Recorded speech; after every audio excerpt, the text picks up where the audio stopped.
and welcome to another edition of XFeed. My name is The Schiller. We've been talking about NFTs for quite some time. If this is your first time tuning in, we're going to be talking a little bit actually about Ripple and an ecosystem that's attached to it. We're going to shill a couple of things because that's what we do. We're going to question some things because that's what we also do. But more or less, I hope you had a phenomenal New Year holiday, whatever it be over the past couple days. Maybe you were back immediately after the new year, but I think a lot of, I guess we'll call it traditional jobs out there. You started your first day today, so I hope that went absolutely swimmingly. Now, if you enjoy these streams, coffee attack. Good morning, good morning, good morning, my man. I do want to highlight that we do the RWA segments podcast. This past week we had Matt Bartlett on, and Jeremy coming through with that sub. What a man. What a man. 47 months. Dollar Pengu. Sheesh. Did you create that vibes emote or did somebody else have that? It's crazy. Thank you for the support, man. It's insane. Also, Jeremy. How do we vote for you? We gotta bring that up as well. But on the RWA Segments podcast, we had Matt Bartlett on for this past week. We're going to get into some of the discussion that we actually had, and that's going to be kind of at the end of the stream because we talked a little bit about how there's going to be mergers, acquisitions, just things completely shutting down within Web3. We do have to remember it's been 3-4 years since that initial kind of 2021 hype cycle. There was a lot of money that was raised, and we saw from certain places like Recur, who had Rugrats, who had all of these massive endorsements, IPs. I think they raised like $88 million. They just simply shut down. Now, this was a couple months ago. There's a newer one that just happened, but I think that's going to be kind of the focal point, to be honest, of 2025. Because now everybody's going to start questioning things even more. When the market's moving, everybody now goes in the Discord and asks, where's the marketing? What's going on with this? Why aren't you guys delivering? When we're looking at this entire space, this is the hot sector. Now is when you're supposed to be pressing that button.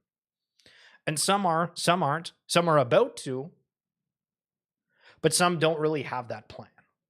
Or they're working on a plan, and time will tell.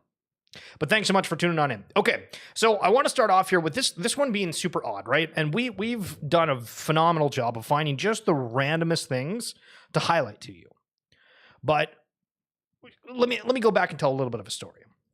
So there's few times when I bring up the fact that, hey, I own crypto, I'm involved in NFTs in any sort, in any conversation. It just doesn't really happen, right? Unless somebody specifically asks, and then you kind of get into a story. You're like, all right, they probably have no idea what the hell I'm talking about. Except a couple of times, most of them, to be honest, I'd say like a 99% hit rate right now. Any of those conversations I bring up, I am in crypto, they say, hey, I like XRP. And time again, I'm like, I don't really understand what the fascination is with XRP. However, when I think back to when I first joined crypto as a whole, learned about Ethereum, XRP, Bitcoin, you kind of get pushed in that, all right, there's a couple top coins, really focus on the majors. And obviously, when you look at market cap, you're like, well, the top three, like XRP probably has the most likely, most room to run at the time, arguably still does, right? Market cap. And that was something I got into before, but I don't always understand why people are saying it now. However, there's been insane clips that have been circulating from Brad Garlinghouse, and there's a lot that Ripple has put into the space, and it does seem like there is a lot more opening up for it. So with that being said, one of the least talked about components out there of building on Ripple is the aspect of bringing traditional finance to DeFi in a safe and compliant way. And so through Futureverse, I found out a blockchain. This is not an easy thing to get involved with, but they always say an opportunity comes for anything that has friction, because once it's easy, everybody can get into it. But I want to highlight this. Some of you might be like, all right, sure, I'll come back in like 3 minutes when this is over because I don't care. But I think this is potentially something massive, and there's about 2 to 3 people in the world that are talking about it. My name is Jeffrey McDonald. I live in New Zealand, and I'm part of the team behind FutureBirth. In 2016, we started in building an idea of building a blockchain that connects the assets of multiple chains into a permissioned environment. And we were very successful in being able to create the plug toolkit back in those days. That project went live, and the plug toolkit became open sourced, which was very exciting. And the team who have worked, extensively with Substrate and also in, the core development of that, were looking. Just to re-highlight there, the core development of Substrate, right? Like one of the languages the blockchains are written. You know what I mean? Core development team. Very important. For the next challenge. And that challenge for us was to advance decentralized finance into fintech. So fintech is a very important part of what we see as digital finance and the future technology that people will be engaging with. Very excited about Otto and the blockchain. It's a permissioned chain, and it is being specifically built to enable your original assets to remain on the chain that they're in, and be used within a blockchain specifically for financial products or financial service providers to be a bit safer, a little bit more information and disclosure, and closer to what you would expect in the fintech world. Okay, now I don't want to play the rest of it because it's 2 minutes, but I will say I think this is going to be really big. Nobody knows about it. And just want to highlight that early. If anybody really wants like a deep dive, happy to talk about it. And we have interviewed Jeff before. If you look that up on YouTube, see what's going on. And so a part of that is the fact that Featureverse has chosen Ripple Custody to provide custody solutions for Web3 apps, games, and experiences. And this specifically talks about how there is a much deeper partnership. When you talk about Ripple, when you talk about XRP, feels like all the focus is just on the token itself. But what about the ecosystem and things that are building around it? I have some other interviews and whatnot coming up, but just be aware. I think this is going to be super exciting. Okay, so when we talk about transparency, collectibles, and all that kind of jazz, right? There was this card here that was of a player, Blake Corum, and it says, the enclosed authentic memorabilia is not from any specific game or event. And so they open up this patch, and it's actually from a player jersey of Jacob Harris. And so all the comments are going off on certain things, but one of them saying that specific one says authentic memorabilia and not even player worn. That term means it's literally just a random jersey, never ever worn or used in a game. And the original post was somebody saying, like, how do they keep getting away with this stuff of like the mislabeling of certain cards? But it is just the question of, did you know that that patch actually wasn't from that player? Do you care that it's just authentic memorabilia and it's not specifically of that player, even though it gives the illusion that it is such? Does that matter? And this is a question in 2025, is what sort of transparency matters for you? And this could go to the same aspect of Pokemon cards. How many Pokemon cards are printed every single year? You have no idea. It could be quadrillions, but people are still paying an absolute premium for ones that are deemed more valuable. So Robin Dubs here with a very interesting post. How would they even know how to rip it up? Magic. AI is winning. This Christmas, my family watched multiple fake AI trailers thinking it was real. I don't keep up with the movie news, but I counted 3 times I looked over and they were watching some clearly fake sequel trailer, and they believed they were all real. So I would throw myself in that category where the other day there was some like Harry Potter. It was like the HBO series, right, where that's like actually happening. But this one was like a fake AI trailer where they took like the ending of Harry Potter and they added more onto it, but it looked like very, very legit. And I think there's going to be a massive wave.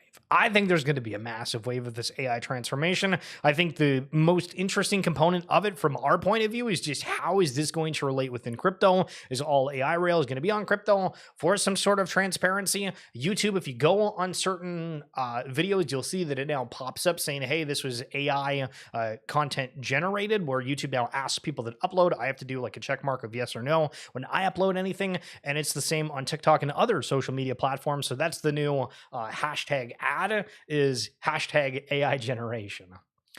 Phantom does not have any plans to launch a token. All right, you little pipsqueaks. What in the halibutter's going on? So if you missed it over the past couple of days, people made they had a Phantom wallet, but they introduced this username component. So everybody got a username, and there was this rumor that spread. Maybe it was good marketing, maybe it's a bunch of fish because that happens in crypto. But they said, if you follow somebody, you get X amount of points. And if they follow you, you get X amount of points. And so everybody's doing this follow for follow thing off of fake news, essentially. And so Phantom, a few days later, had enough saying there's no plans to drop a token. And also, while I'm talking about this, I know this is January 2nd. We're still really backlogged on stuff that we've saved. So some of this is a little bit older news, but we slowly get into the current news because on Friday we streamed and then we hit the weekend and then we got to still catch up to everything. But the point being is when you see something online, just like that AI stuff, don't take it for a fact every single time. Okay, Wanderer token, another NFT that has a token that's getting launched. Introducing Wanderer, the token of tomorrow for the Wanderers of today. All right, phenomenal opening line. The Galaxy is your arcade, and Wanderer is the token. The first Wanderer drop is launching on Base token generation event on January 8th. So interesting that we have kind of a big player picking Base for this. If you've ever engaged with Wanderers, you may be eligible for the first Wanderer drop. Check your status here. I don't think I did anything with Wanderer, but Wanderer is not a gaming token or a meme coin because Wanderers is more than one game. It's a universe token. Think bigger. All the terminologies for like every single thing out there is the same. Asto, ASM, they're doing the think bigger. These guys are thinking bigger. I don't know. I wouldn't say like this is their catchphrase, but the verbiage is always the same. Wanderers is an established Web3 legend, founded in 2021 by easily the most attractive crypto duo of Motion by Nick and Sagely Green. Wanderers has achieved over 5,700 ETH volume and partnered with the best in the industry. So partner-wise, we have Animoca Brands, which we covered on Friday. Yet CEO posting an article saying 2025 is going to be the year of the blockchain game. Well, subsequently highlighting that like 93% of blockchain games are failures or failed. It was just kind of funny, right? More than just a coin, bro. Yeah, that's what I'm saying.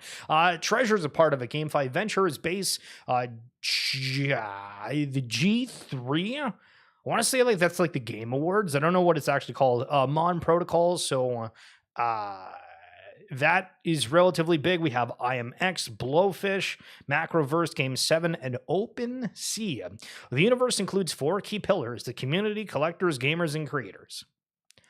Okay. Guys, listen, when we talk about the pillars, when we do all this stuff, like it goes back to everything sounds the same. We have community, we have collectors, we got gamers, we got creators.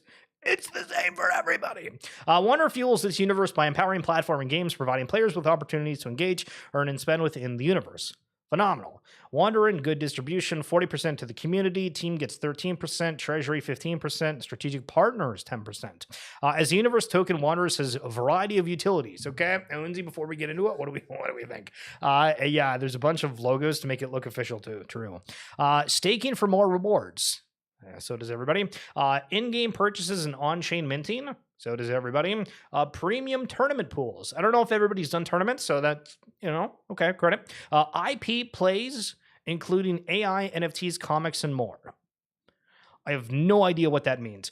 DeFi on Aerodrome. Okay, interesting, and much more. So when we look at these, right, and we talk about utility, right, I always have these questions of like meme coins. Well, not all of them. I thought like the whiff, like dog whiff hat was hilarious. I never bought into it, but I thought that was funny originally. But I do kind of question the amount of value some of these meme coins get to. But then you look and you're like, okay, for these ones that have like utility of sorts, it's like IP plays, including AI, NFTs, comics, and more. What does that mean? Stake your Wanderer and NFTs into a wormhole and earn Dark Matter. Dark Matter is an upgraded consumable XP system which can be spent on future airdrop allocations and rare rewards. The more tokens and NFTs you stake, the more Dark Matter you earn. Wanderers is partnered with Treasure DAO to power the flagship game. Treasure is an incredible gaming partner and ecosystem who understand Web3 gaming culture better than anyone else. Okay, like, we're going to go over another post later when like anybody says like we do it better than anyone else. Maybe like in like a first mover advantage, but like 9 times out of 10, are we lying? Maybe a little. Expect game NFTs and missions, feature Wanderer drops, and more live on Treasure. We've committed 55% of the supply to make sure the community wins. Very nice. Very nice. And then there's some more things on there. But I mean, I've seen like the Wanderer gameplay, and it looks interesting. Like it really does. I don't know if this Wanderer Corp is going to have that. We will go on here. Is there, no, their pin post is not. Some videos. Do we have Galaxy? Do they want to show the gameplay? No, they do not want to show the gameplay. All right, they just have some other things. Guys, if you're running a game, post about it. And it's easier to go for the media, but I didn't want to keep scrolling because we don't know we're going to find on that. But not bad. Listen, token could come absolutely flying, but it does beg the question of, with all of these games launching, who's going to get attention? How many people are going to collaborate with everybody? What does it look like from these massive players? And Amoka's involvement, OpenSea's involvement within that, does that make a difference? Or is that just a partnership for putting that on a piece of paper to be like, woo, which arguably a lot in the space seem to do that. Now, Michael K., this guy was from the Wallet Guard. If you guys do browser extensions, you might be familiar with Wallet Guard. Consensus acquired them, but he said, MetaMask is prepared and ready to cook in 2025. Cook in what way, good sir? I am dying inside, holding the details back on what's coming. Sounds like a token. Since I can't say anything, I want to know what you think some of the upcoming updates are. I can guarantee the entire comment section saying when token, when token, when token. True. Virtual bacon with your crypto advice of the day. 2025 could be the biggest financial opportunity of our lifetime. If you believe in crypto's long-term potential, now's the time to get serious about your strategy. Now, I'm going to be honest here, Brumalauchi, but like we were supposed to get serious like a while ago. Saying that now at the start of, I mean, maybe for people that haven't figured that out yet, all right, sure, January 2025, make your resolutions, all that kind of stuff. But listen, around for a while, you probably should have had that strategy much before January 1st. Okay, Polymarket putting out this prediction, I guess, where you can bet. Solana ETF approved in 2025. 77% chance of yes. And Matthew Seigel, who is the head of digital asset research out of Van Eck, nice, says underpriced in my opinion. Underpriced in his opinion. So when we look at and check out like the top cryptocurrencies here, we got Ethereum here in second with the market cap of 442 billion and Solana at 105 billion.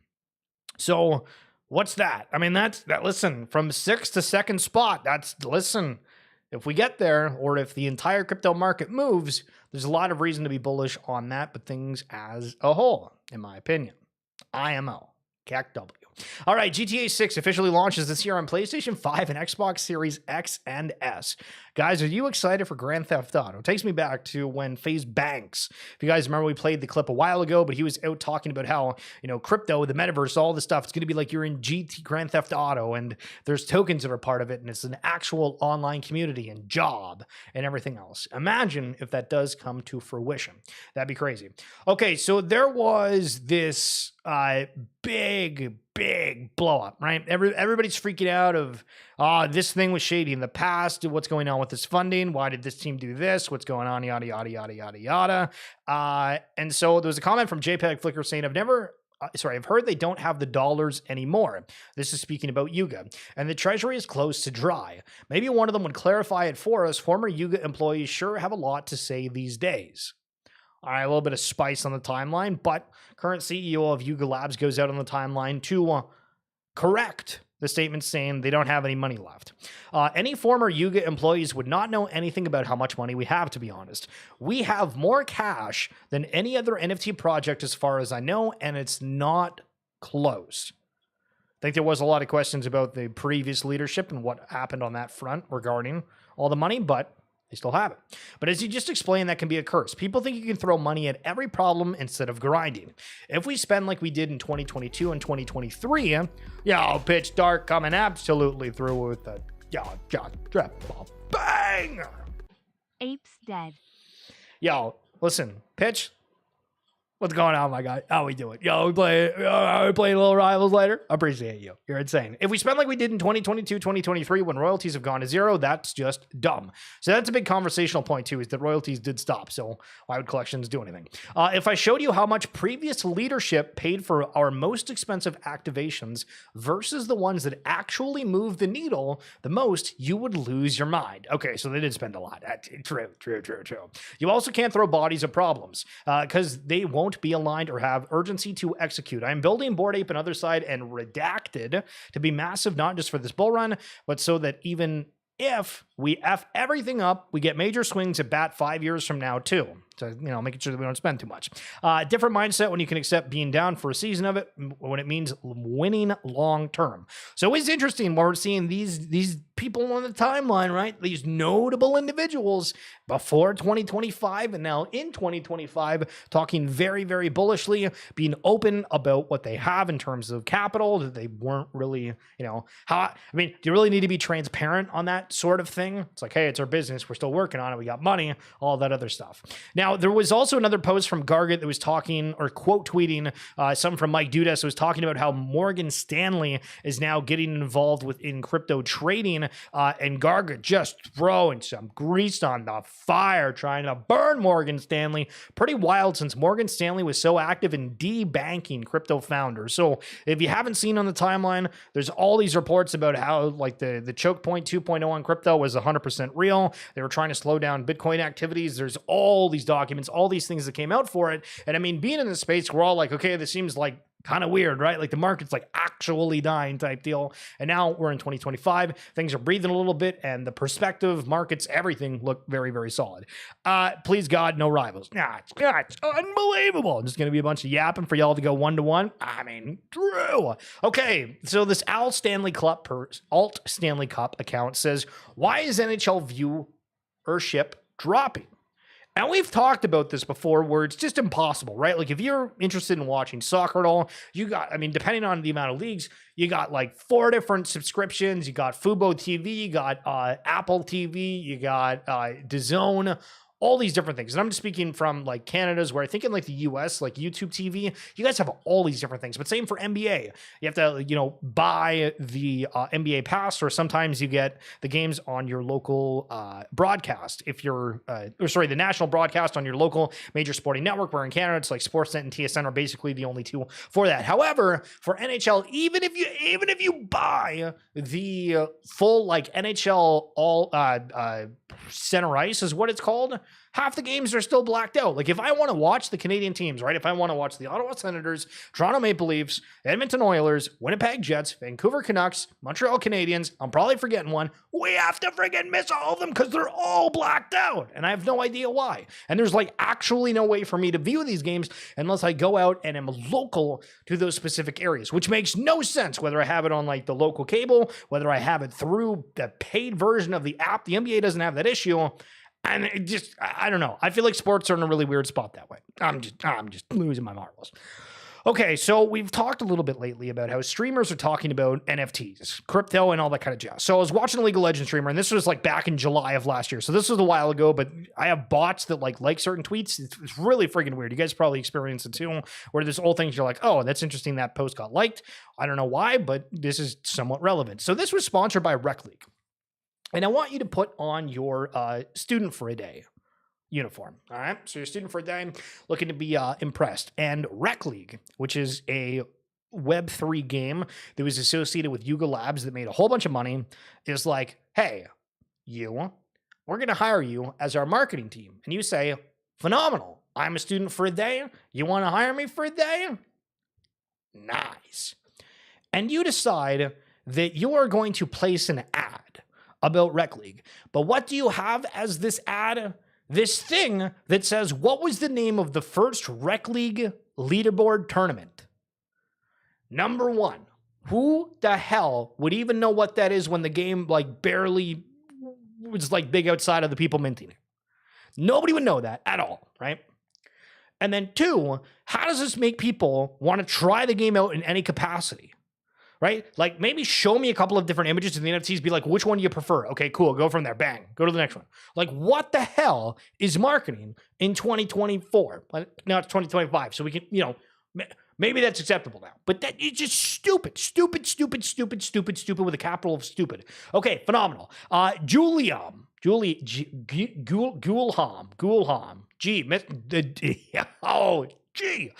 is saying, if you got questions about McDonald's marketing in the US, ask away. So somebody is asking about the Doodles collab, which we highlighted in great depth at the time. He says, thank you. I wish we could have even done more. The brand is fantastic to work with. We pulled this together in less than 5 months, which is nonsense for anything packaging related at McDonald's. So it's interesting. The Doodles had that collab with McDonald's for the coffee cups. cool.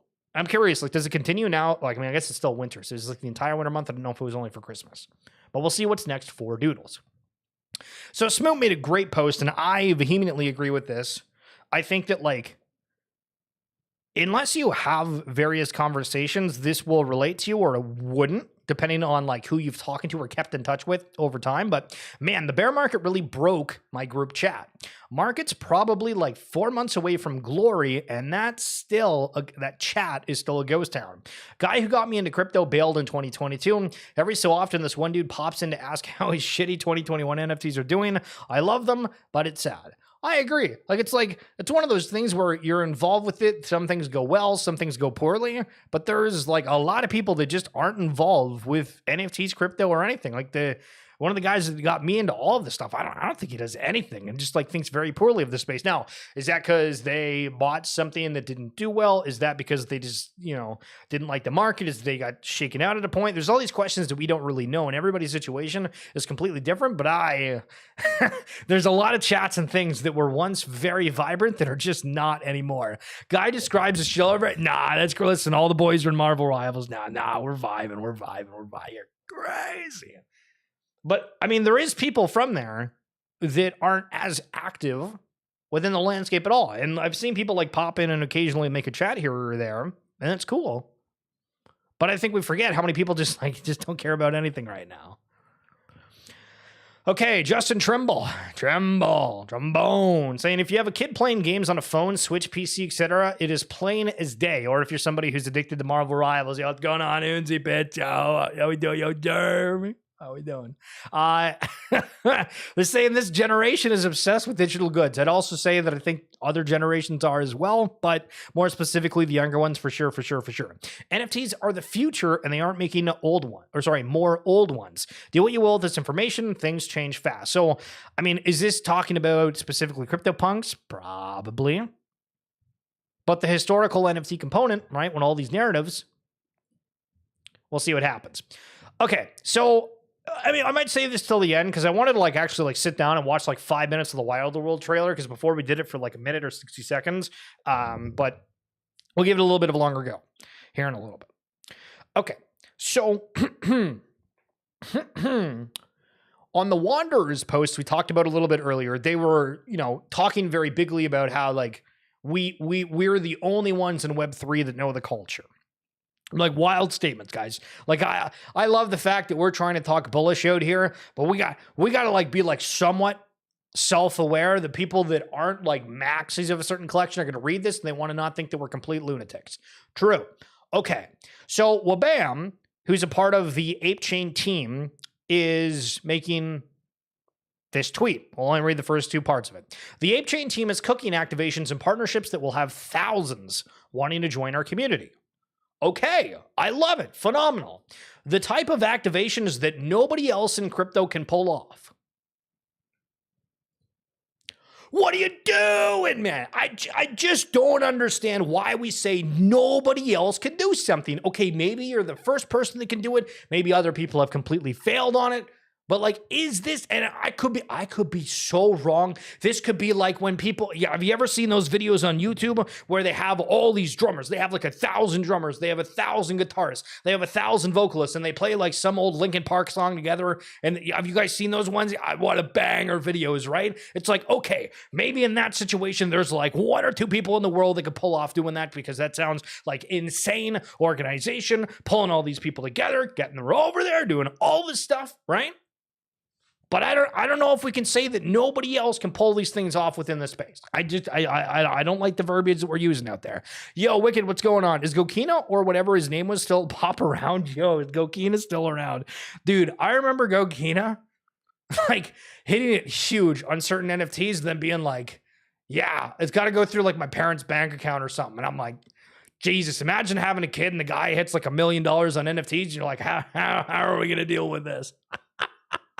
I haven't seen him around that much. I've seen him pop in occasionally over the past 2 years, but it's very, very brief. I think the guy's still around, but I don't know if he's doing anything within crypto. But if anybody from the Discord has had more of an update on him, feel free to let Wicked know. But good memory, Wicked. Good memory. Okay, so Spencer from Vibes TCG, yo, Jeremy, highlighting that a couple of the card vendors are out there already stocking up on Vibes TCG, offering them at these different conventions. You ever gone to card shows? They sell individual, singles, full packs of things as well. But Vibes getting on there. Kind of cool to see them.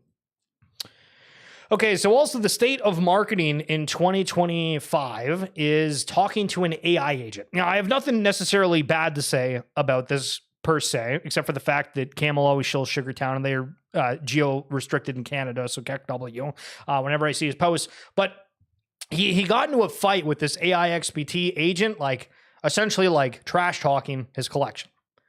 But what's weird is like everybody is doing this. Everybody that I see is on the timeline is talking with this agent, and it's insane how much people love it. They enjoy it. They desire it. They want it. Like the people are obsessed with this. And if you're not seeing it on your timeline, like that's fine. But if you go and see, everybody seems to be engaging with this. So when we talk about this, you know, you'll see some people talk about, oh, like the AI agent future thing, like that's not good. We need to be like more humanized and all that kind of stuff. It's like, all right, like I kind of agree with you, but people are absolutely loving the takes of these AI agents and thinking that, oh, this is giving a consensus of something. This thing is able to do a whole bunch of research that would take a human forever to be able to do to compile all of the info. And I seem to like it more. Kind of crazy. Yeah, good God. Okay, so we're getting over the Hawk Tua thing still, but we got people like Bryce Hall who's like, tomorrow I'm going to ape into a bunch of coins, so keep shilling me, thanks. And I've always been very vehement on here where I'm like, guys, if you see people that are saying, what's an undervalued collection? What should I get into? 9 times out of 10, it's strictly engagement farming or as Hotline Blink says, Bryce Hall is running the 21 Classic, buy into a bunch of communities before launching your own scam tactic. And of course, Zach BT saying last year's crime by him that they were promoting a whole bunch of things. One of them went up to like $450,000 market cap, and then the team disappeared 24 hours after launch. It's the same game with all these people. You might think, hey, this is kind of new, but a lot of people go quiet and they come back into the space, and it's only something that time takes to understand. Pokemon 151. All right, you see Harry in this crowd? Yo, Harry's at Costco fighting over 151. If people can make profit on anything, they're going to go out and do that. That lady's almost getting pants in the background. Might have to close it. Good God. Good God. But this is just showing people have money to spend. People are looking at ways that they can make profit. Costco is selling these things and people are going wild for them because Pokemon makes a phenomenal product. Imagine if these Web3 teams do something similar. All right, BYOP, bring your own pills. That's crazy. Is now building on Immutable X. I'm going to be honest. I'm going to be totally honest. I didn't know BYO Pills was still around. I remember, what was the guy's name? Danny Ukes? I feel like Danny Ukes was like hired as like the marketing person for these when these originally launched, and then they like fired him after the launch.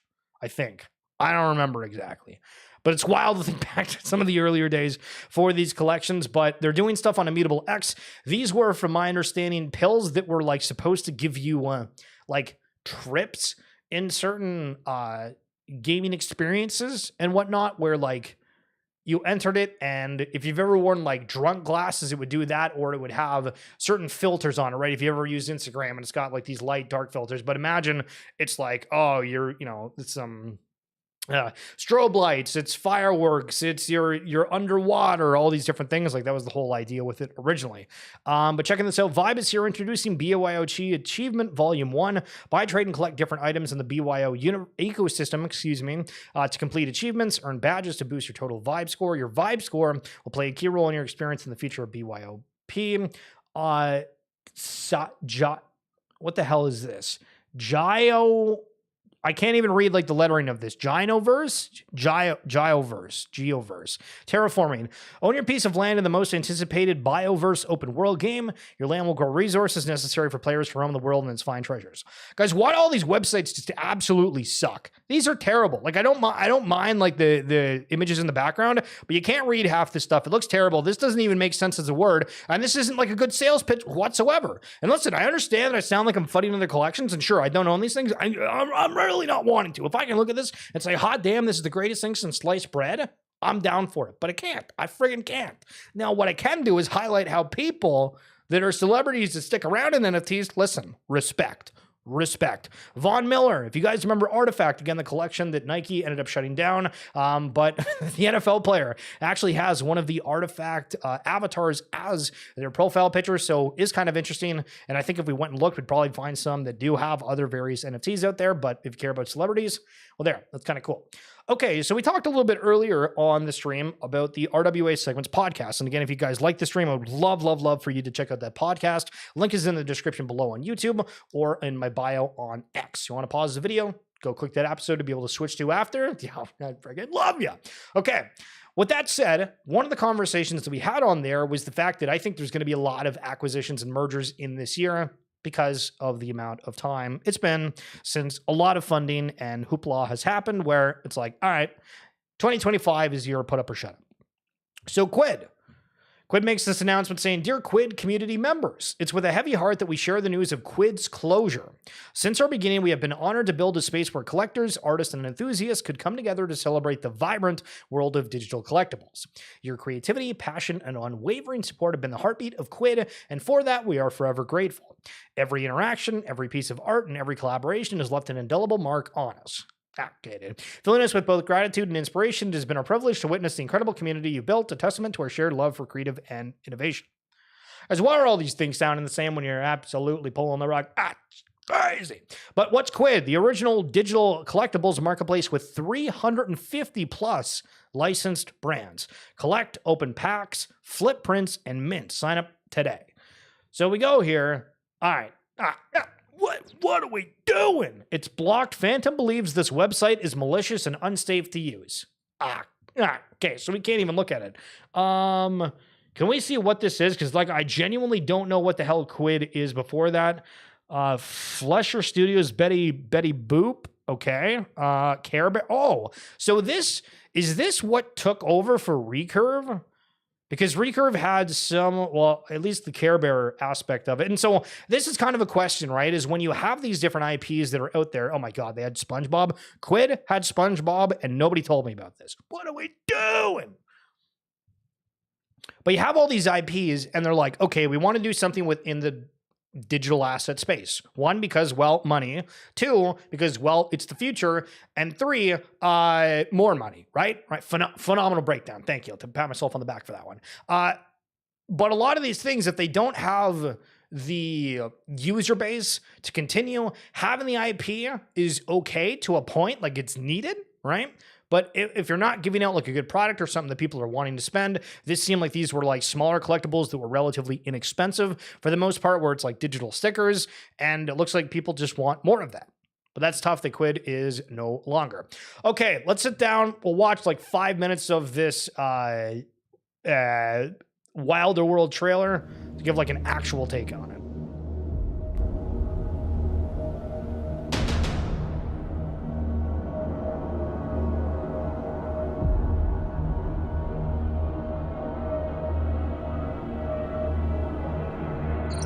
There has been a breach at the Hydrolink facility in Nexus. Please get there immediately.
They just shoot at nothing?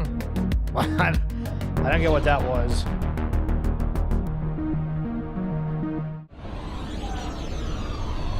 Okay, so it feels like now we're getting in like the actual game. Before it was the cinematic.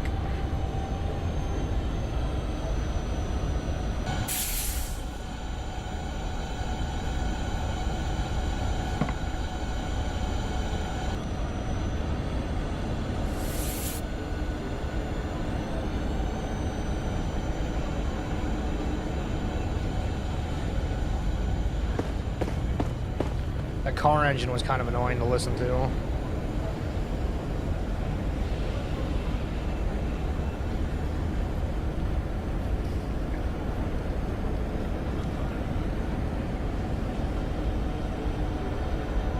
Still kind of annoying.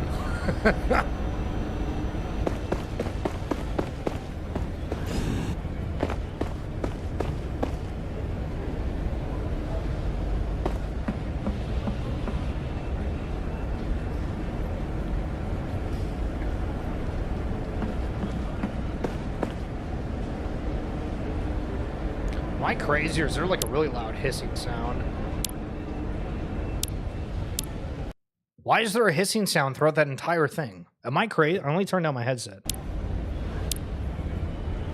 It might have been more because my headset was kind of loud. But like the overtone hiss.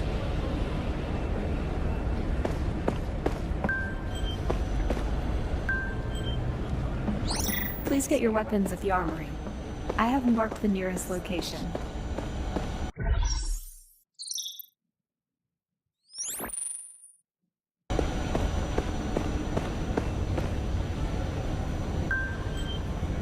It looks like there is a breach near your apartment and forum agents have blocked off the street.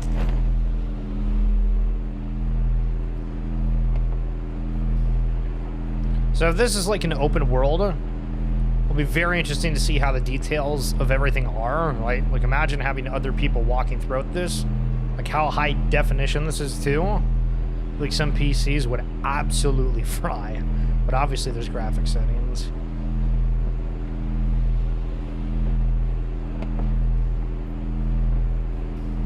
But the flying component here feels like it's a little bit slow. I mean, yeah, so driving straight down. Just go take the car. That looked like they were about to smash their face off the ground, but then it stopped last second. Feels like they're not really aiming. They're just kind of kicking.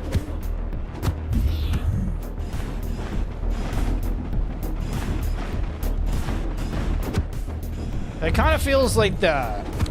I don't want to call it Medal of Honor. I don't know why I want to call it that, but there was like a... There was this medieval game where it was kind of like a 3v3.